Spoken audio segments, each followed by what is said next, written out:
خیلی متشکرم، به ما خیلی خوش گذشت. ممنونیم از این سورپرایزتون.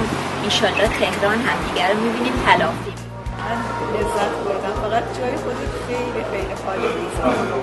امیدوارم که تو اولین فرصت ایران ببینم و با هم بیاییم اونجا تدایی خواستم. مرسی پسرم، آینده و زنده باشی.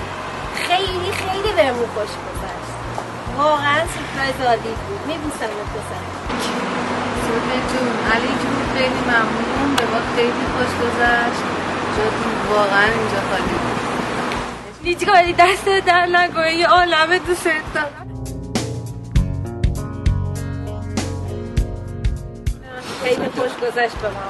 محسن جون دست شما هم درد نکنه. ممنون، تشکر، لطف کردید. یه هم